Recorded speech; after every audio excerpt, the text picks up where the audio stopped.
Hey guys, good to see you back again. Can't wait to share this episode of Low Range with you.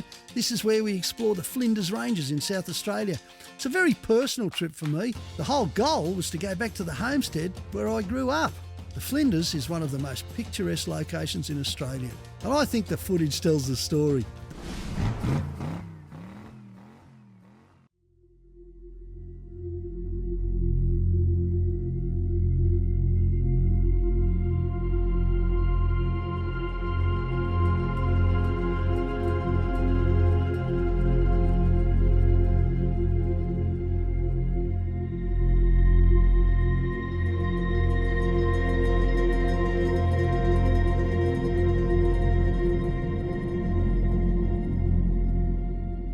Glad you got up, mate. Yeah, mate, but just wondering why would they put an ice skating rink out here? No, mate, that's a salt lake. Oh. Cool, isn't it? Tide's gone out. Yeah, well and truly. During the last ice age, mostly. They call them the pink lakes. I know it's only a slight version of pink going on there, guys. But here we are, right over in the western districts of Victoria, right on the tip of the Mallee country. And we've got country which is not that dissimilar, in some senses, to where I'm from, which is where we're going to go, to the Flinders Ranges. Beautiful. Yep. I'm looking forward to it. I've never been there, mate. Haven't you? No. You been there, Gleno? No. It's an amazing place. I'm hoping we can find the homestead where I grew up. Ah, That'd be cool. beautiful. With a bit of luck. How long since you've been there? Oh, gee, the last time I went there's probably 20 years ago. I just dropped in for a quick look. I'm looking for a mountain because I remember it from the mountain itself. The mountain's on the map. It's quite a tall mountain. It's the highest one around there. And if we can find that... Have you got a name? Yeah, it's called Mount Searle, and the station house will be nestled in there just up from the river. All right then, John. Well, sounds like to me we need to go and cross that border. Bound for South Australia, mate. Let's do it. Roothy's climbing sand dunes, Glen's crossing creeks, Candles kept out yonder and it could be there for weeks. They're on an adventure, that is nothing strange. They love forward travel, living life in low range. Once we leave northwest Victoria, we're crossing the border and heading straight to Broken Hill. And from there we'll head west, and instead of taking the easy way into the Flinders, we're taking a backtrack through Yunta. Once in the Flinders, we'll hit Skytrek, then Blinman, and then hopefully we'll go and locate Mount Searle.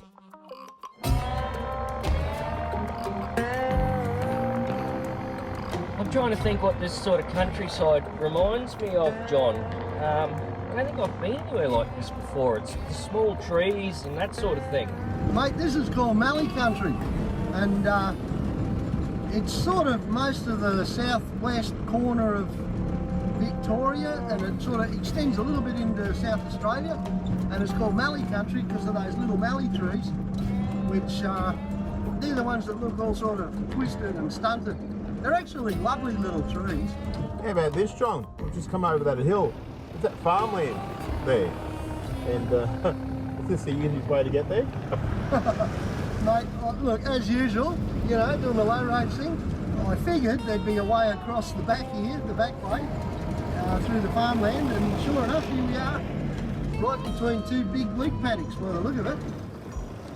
I think the guys were a bit, at first, what's going on here? You know, we want to get over to South Australia in a hurry, and here you are taking all these backtracks. Well, they latched onto it straight away. Hang on, this isn't just about where we're going, it's about how we get there too. We were on an adventure on our way to the Flinders, and what a way to start it. So now we're making a 4-hour trek north to Broken Hill before we cross over to South Australia. Road trip!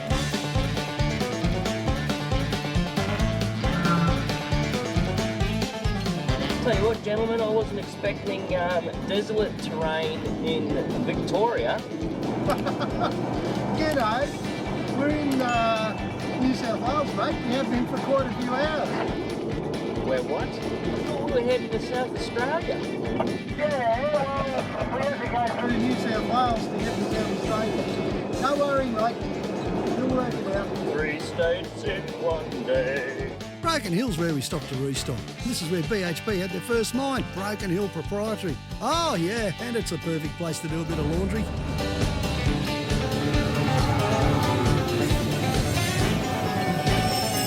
What about the amount of goats on the side of this road here? How do they survive? There is thousands. Yeah, mate, they're in plague proportions. I think something really needs to be done about it. That's just not good at all. As you know, goats can eat almost anything, and they've really taken off in the semi-arid areas of Australia like this. And some dingbat, I don't know who, but somebody reckons there's 322,000 goats in South Australia alone, feral goats. I don't know who actually added them up. Obviously that's just an estimate. But if you think about it, it's the native animals that suffer in a lot of cases because they just compete for food and they're better at it. Tell you what, they're smart buggers too. I have not seen one hit on the road or lying on the side of the road, and they know to stay off it, don't they? I think that's why they go to war, mate. I mean, honestly, there's something wrong with our country. If we don't basically hand people their guns back and say, sort out the goat problem, feed yourselves while you're at it, there's almost something wrong with us. I had a goat eat the seat off one of my motorbikes once. Bloody goats. Look in front of us, guys. We're driving into the Never Never. Too right, Gleno. This is the bit I really love.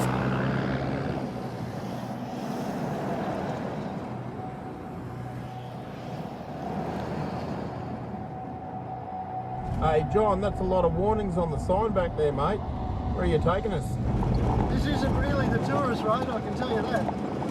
When I was a kid, any trip into the Flinders meant hitting the dirt. Not long after you left Adelaide. Actually, I think it was about Port Augusta, but I'm not sure.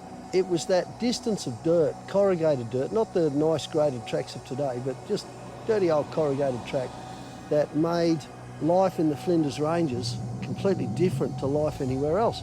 And I guess I wanted to set the scene for the guys. I didn't want them to have the nice, creamy, taking it easy, meander up the tarred road before you lob into a couple of resorts. I didn't want them to have that experience. I wanted them to get out, get a few burrs in their feet and feel like when they got into those mountains that they'd made it through something to get there, rather than just kind of popping out one day in the middle of beautiful desert mountains.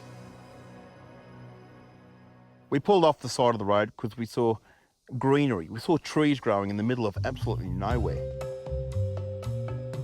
I didn't know whether to call them Christmas trees or whether the aliens had landed and left these tentacle things behind because they were all like that, funny stuff. I've never seen anything like this before. The leaves at the bottom really remind me of an aloe vera plant, though. Yeah, they're juicy. There you go. Oh, not much. You could put a whole lot of it in a sunny bag somewhere and generate a bit of moisture out of it, but gee, you wouldn't get much. She's dry. This is exactly what I love about trips like this, though. The weird and the wonderful things you discover along the way. Kind of like your mates, weird and wonderful. I reckon the desert's really getting to some of us already. You know, everything out here is long distance, just like the rest of Australia. It's isolated, it's a long way from anything. It's hot, it's dry, and it's just magnificent. You can just feel the way it must have been for the early settlers out here. And that's only, you know, less than 100 years ago in most cases, as far as us whitefellas are concerned.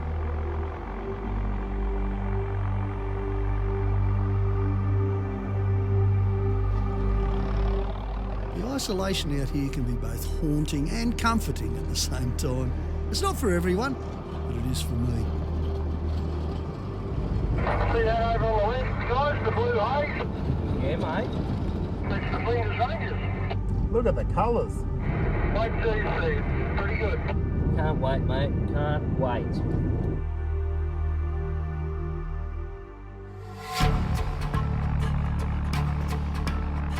I'm pretty sure that if we spin down the riverbed here, we'll cut a fair bit off this corner. John does some weird things from time to time, particularly when I'm towing a 2.5 tonne XT14. I mean, it's not exactly the normal place you take a caravan, but they're not exactly normal vans, are they? No, exactly right, mate. That's what we're in, the business of adventuring. I prefer the adventures in life. So if I have to make them happen by taking a shortcut, that's what I'll do. It's almost like it's paved, John, like all these rocks are in their own special spot. Just up front there's a bit of a section here where the rocks aren't actually in their own special spot. Oh yeah. Take the kindling path to the left, guys. All the rocks look nice and rounded too, so just haven't struck any jagged edges ones yet. No, they're all nice river rolled, aren't they? Gee, I wouldn't mind running through here with a pan at some stage, I've got to tell you. I'd like to see it flowing, John, because it obviously flows really hard and really fast. It'd be quite good to see. It's quite nice, isn't it? It is, mate. These trees are awesome. You might have spoken too soon. We've got a little bit of a duck and dive coming up by the look of things, guys. I might go ahead, just have a look before you guys come down, eh? Yeah, roger that, mate. Don't have the best turning circle with the 14 on the back. Oh, it gets a little tighter up here, guys. And if you swing real hard, you'll get around it. There's a hole in the left next to the big log. Hey, Gleno, Keno? I don't think caravanners do this sort of thing. No, generally they wouldn't, but we do. We're low ranges. Oh, mate, I'll come out and spot for you. Yeah, mate, that'd be good. Gleno's speedway experience and everything else has just made him one of the best guys I know on the steering wheel. He's still getting used to towing this XT14, so I'd better make sure that he doesn't bung a couple of dents in it going through that tree. All clear, all good. No dramas, Keno. Just idling along and first gear low range. Nice one.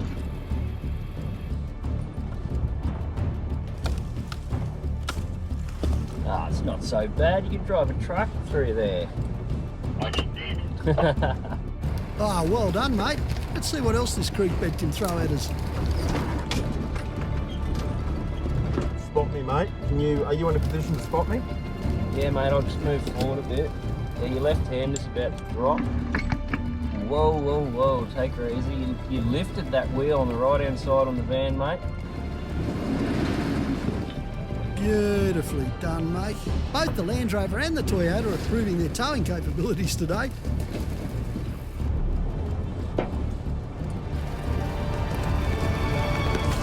It was a bit of a journey, ducking and weaving in trees, big boulders. I love this stuff. This is cool. Slow negotiating. And once you get through it, it's unreal. Woohoo! Whoa, that's going to be close, mate. Disco and van through in one piece. Safer. Yeah, you got about 8 inches Yep. in it, mate. Yep. Ah, you're the banner from hell. Look at you. Hey, Keno, I think you should turn back, mate. Might be a bit too much for you. Righto, mate, turning around. Good luck with that, Keno.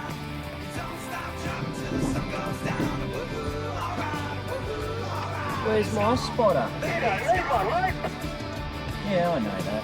I know that. Looks like plain sailing for a while now, guys. It looks to me like you just drive straight out of here. The shortcut probably saved us about 500 metres and probably took us about 2 hours. For me, this pretty much symbolises the Flinders. It's fairly hot, it's very dry.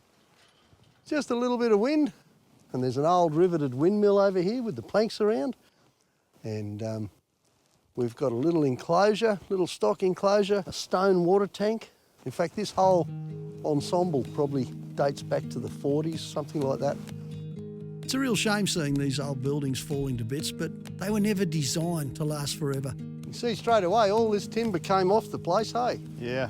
None of it's been milled. It's all round, it's been tied together with wire. Handmade nails. Oh, that's not a new bottle either, Glenn. Chateau. Chateau. It's a bottle of red. I'd be inclined to think that this is where the men lived, and that's the master's place over there. That's kind of what it looks like to me. And look at the thickness of the walls and the way they've thrown it together. And there's a good reason for that. It helps insulate the place against the heat. It's funny, isn't it? You don't have to find a lot to realise that someone had a whole life here. Not too many people get out here, you can tell. No, no.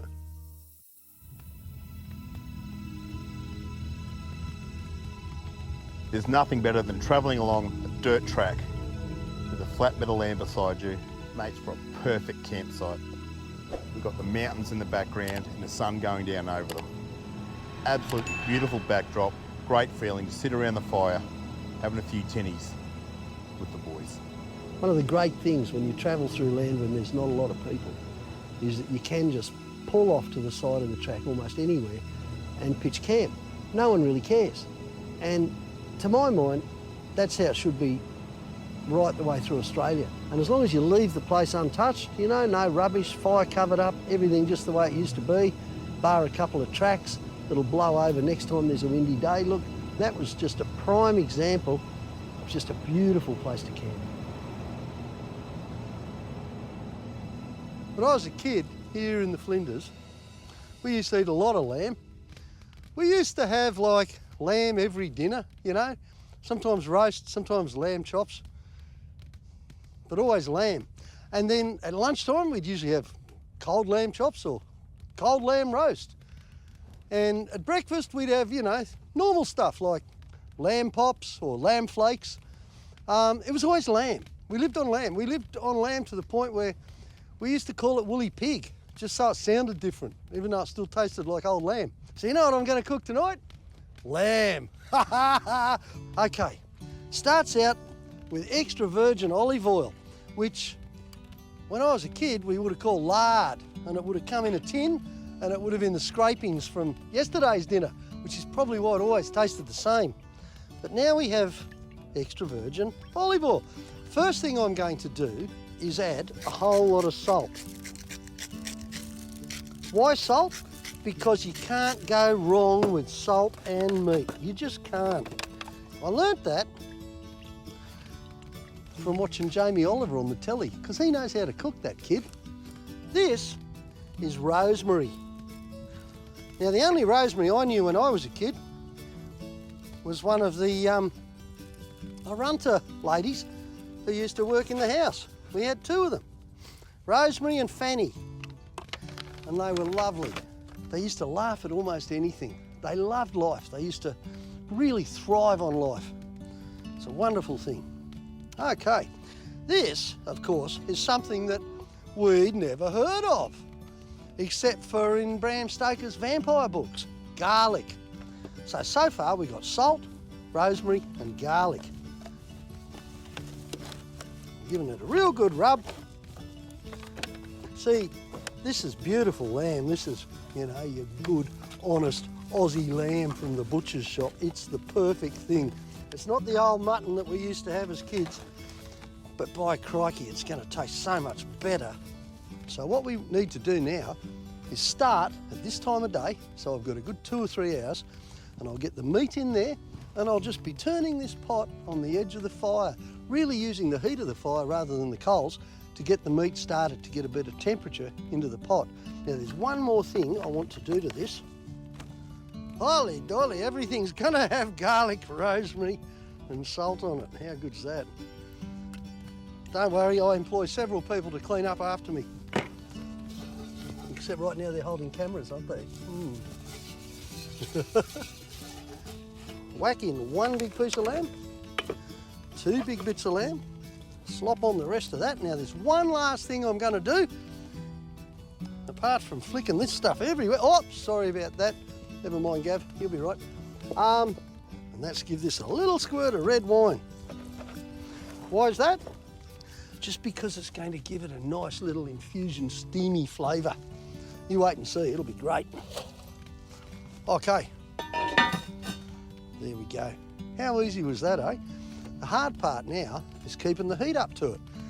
That's going to require copious amounts of beer.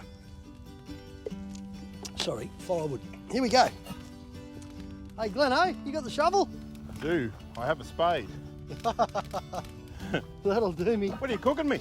Mate, I'm cooking up the old Flinders special. Lamb, except this is the new version. 40 years of culture later. My favourite. Yep, I reckon that'll be all right. Medium rare, thanks. Medium rare? Yep. Yeah, well, how about how as she comes? Oh, no, medium rare. Medium rare? All right, yeah. First person to ever capture the colours of the Flinders was an Aboriginal from up here called Namatjira. And old Albert, he used to paint with watercolours, and he was using colours from a palette that no white artist would have ever used, because he could see the colours that were here. It was as if by being a local, his eyes somehow, you know, fitted one of those filters that siphoned out the heat of the day and just saw the true colours of what was there. And that's what you get in the Flinders Ranges. You get this beautiful palette of slightly soft watercoloury colours, but colours all the same, and right across the whole spectrum. It's a wonderful place for that. There's a richness to it, but at the same time, it's an antiquity. There's a feeling of ancientness in the Flinders. It comes from the rocks, it comes from the ground, it comes from the harshness of the whole place, as if this is a place where the sun's been shining longer than anywhere else on Earth. And speaking of longer than anything else on Earth, I'd better go and check that roast. It's been on for a while now. Hey, this is smelling all right, guys. Oh, there's our first lump of roast. We're standing around, waiting for it, and next thing there's smoke billowing out of the pot.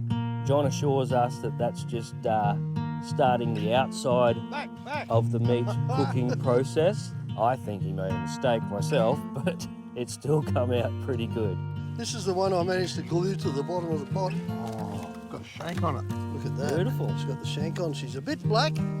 That's how I like it.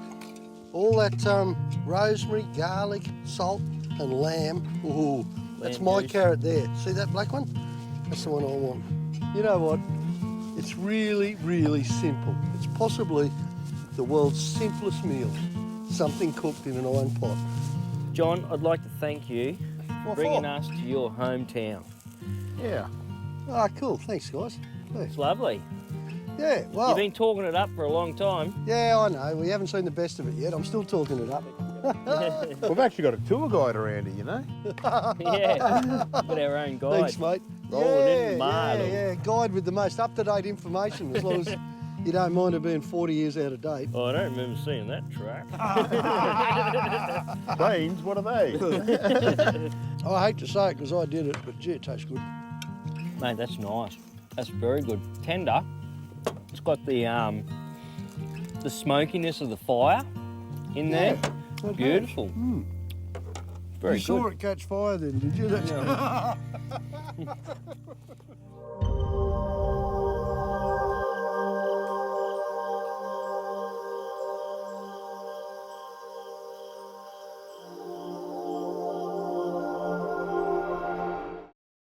The mission for this trip was to get to Mount Searle. Mount Searle was the place where John spent the first 10 or 11 years of his life as a young boy growing up. Now, I've known John for a long time, and for the last couple of years there's been snippets coming through of his early childhood. Now, I picked up that he had mixed emotions about coming here. There's a lot of history here for him. He never really talks about it too much, but I really got the feeling it was going to be quite emotional for him.